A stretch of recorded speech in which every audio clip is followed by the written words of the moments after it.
একটি পিঠার রেসিপি দেখাবো, যে পিঠার নাম জামাই পিঠা। আমি এই পিঠা বানানোর জন্য কিছু মাংস নিয়েছি আর নিচে কিছু আলু, পেঁয়াজ। এখন এই মাংসটা সিদ্ধ বসায় দিব, সেজন্য চুলাটা ধরাই নেই।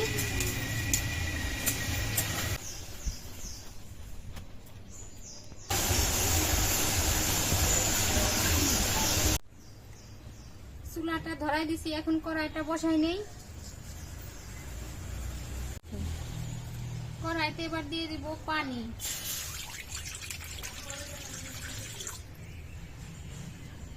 এবার এই কেটে ধুয়ে রাখা মাংসটাও দিয়ে দিব।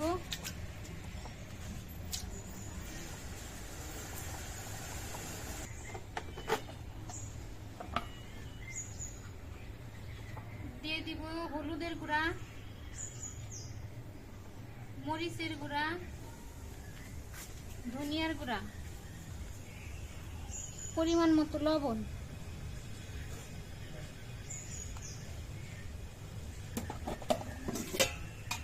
এবার ঢাকনা দিয়ে ঢেকে কিছুক্ষণ সেদ্ধ করে নিব।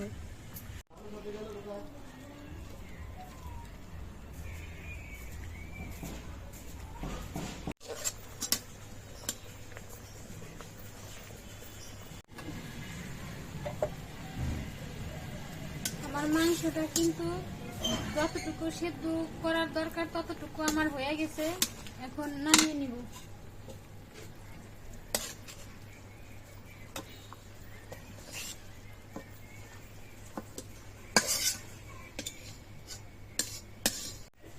এই মাংসগুলো এখন আমি পাটায় ছেঁচে নেব, এরকম ভাবে ছেঁচে নেব।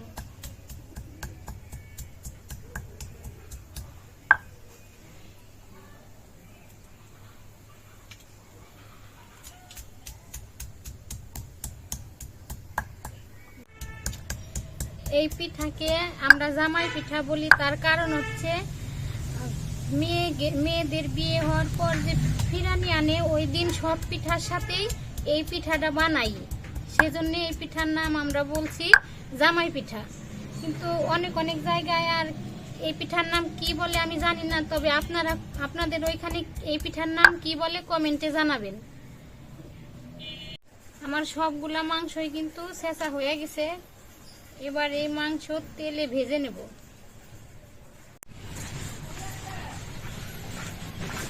কড়াইতে এবার দিয়ে দেব তেল।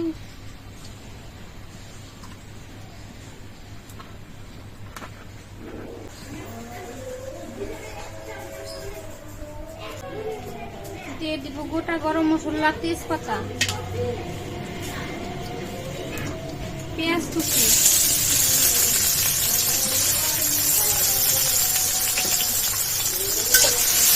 পেঁয়াজটা ভালো করে ভেজে নেব।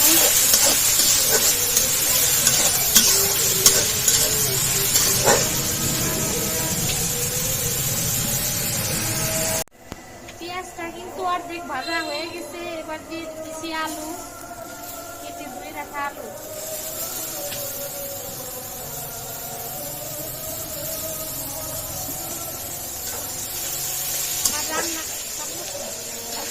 রান্না করতে কিন্তু করতে করতে সন্ধ্যা হয়ে গেছে।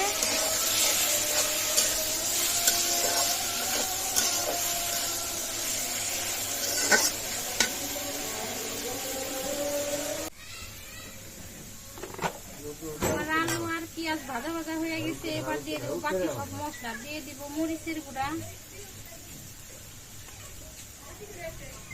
ধনিয়ার গুঁড়া, হলুদের গুঁড়া,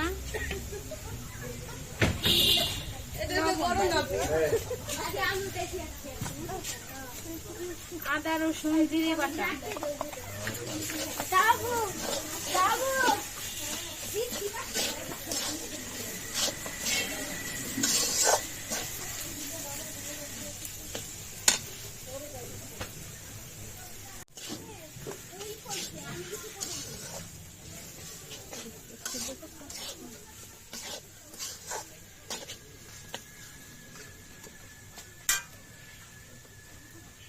এবার দিয়ে দিব এই যে আমি মাংসটা সেদ্ধ করে ছেঁচে রেখেছিলাম, সেই মাংসটা।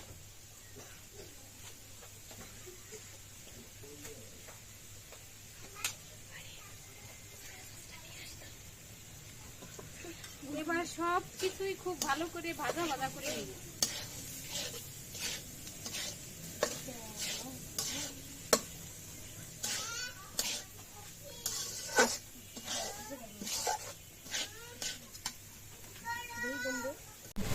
আমার মাংস আর আলুটা সুন্দরভাবে ভাজা হইতে হইতে আমি আটাটা রেডি করে নিয়ে নিতেছি। আটা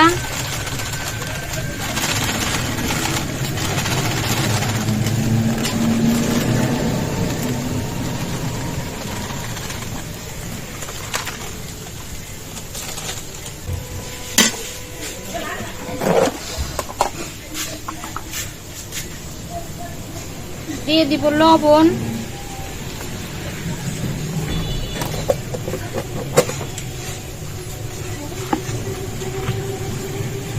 এবার দিয়ে দিতেছি তেল।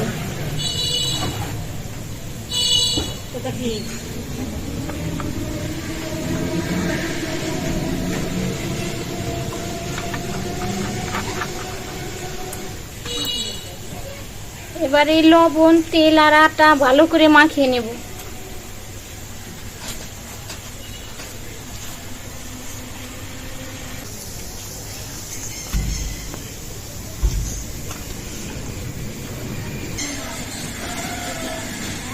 আমার আটা, তেল আর লবণ একসাথে খুব ভালো করে মিশানো হয়ে গেছে।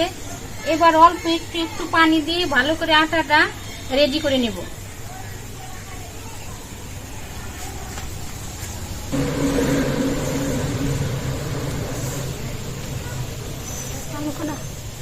আমি এইখানে আটা নিয়েছি, কেউ আবার আটা না নিয়ে চাউলের গুঁড়াও নিতে পারেন।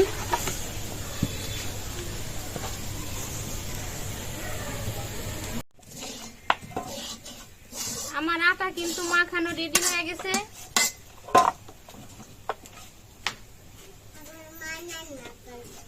কিছুক্ষণ ঢেকে রেখে দেব।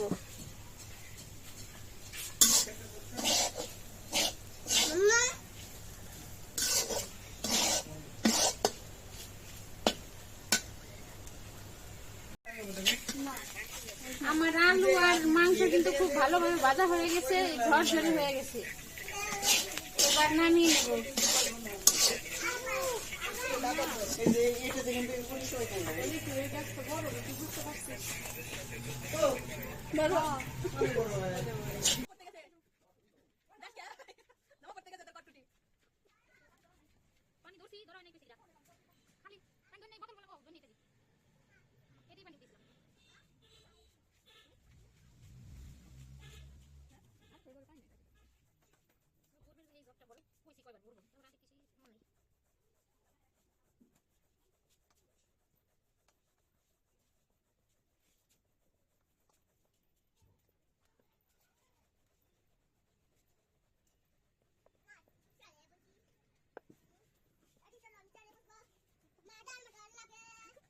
কড়াইটা গরম হয়ে গেছে, এবার তেল দিয়ে দিব। গরম হইতে থাক। তেলে ভাজতে হবে, সেজন্য তেলটা আমি একটু বেশি দিলাম। এইরকম ভাবে একটা রুটি বেলে নিয়েছি। এখন রুটির উপরে এই আলু আর মাংস ভেজে রাখছিলাম এগুলা দিয়ে দিব।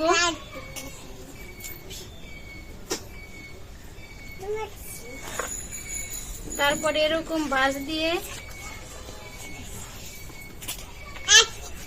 এবার কেটে নেব।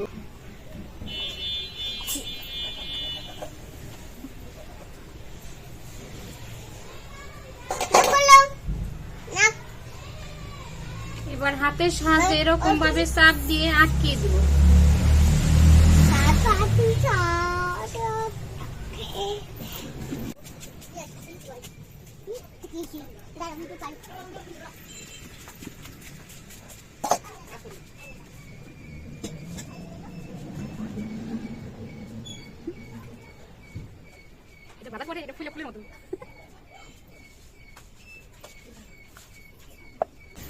আমার এইগুলা পিঠা হয়ে গেছে, এবার তেলে ভেজে নিব।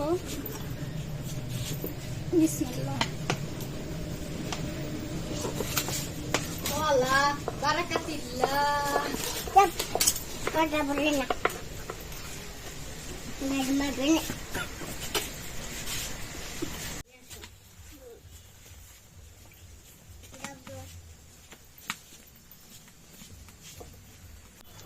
প্রথমে যে পিঠাগুলো দিয়েছিলাম দেখেন কি সুন্দর ফুলে কত বড় বড় হয়েছে। এই পিঠাগুলো হয়ে গেছে, এখন আমি নামিয়ে নেব।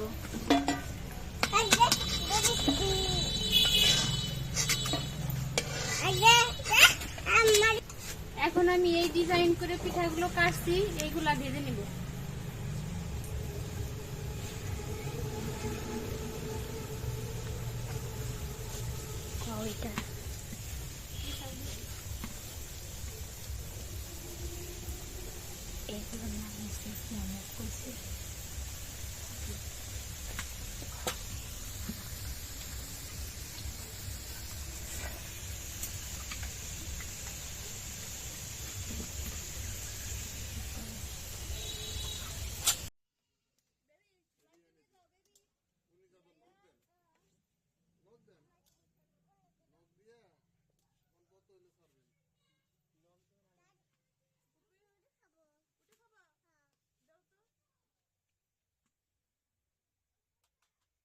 সব দিয়ে তারপর আমি এরকম বাস দিয়ে দিব।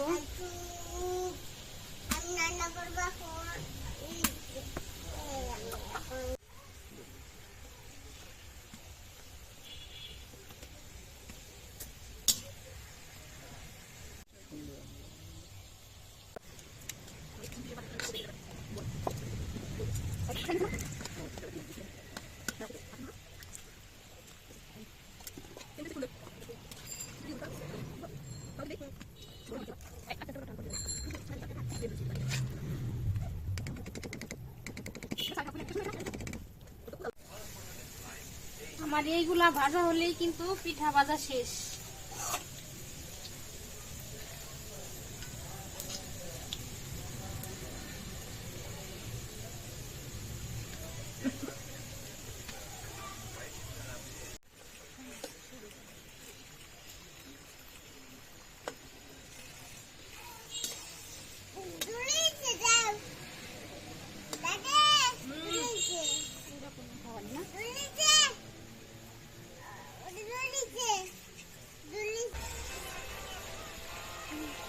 আমার সব পিঠাই ভাজা হয়ে গেছে।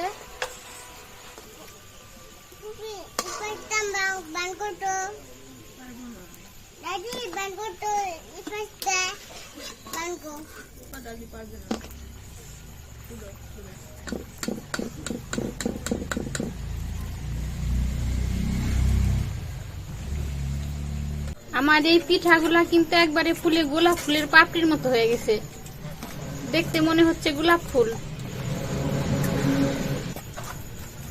এই যে পিঠাগুলো আমি ভাঙে একটু দেখাই।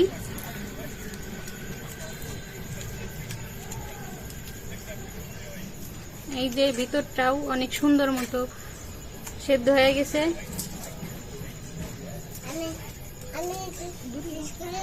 পিঠাগুলা কিন্তু অনেক মচমচা হয়েছে। বিসমিল্লাহ। অনেক মজা হয়েছে। তো আমি এই পিঠাগুলো বানিয়ে দেখালাম, কেমন হয়েছে কমেন্টে জানাবেন। আর ইউটিউব চ্যানেলটি যারা নতুন তারা সাবস্ক্রাইব করবেন, আর বেল বাটনটা চাপ দিবেন যেন ভিডিওটা সামনে চলে আসে, দেখতে সুবিধা হয়। আজকের ভিডিওটা এই পর্যন্তই। পরবর্তী দেখা হবে পরবর্তী ভিডিও নিয়ে। ততদিন আপনারা সুস্থ থাকবেন, ভালো থাকবেন। আল্লাহ হাফেজ।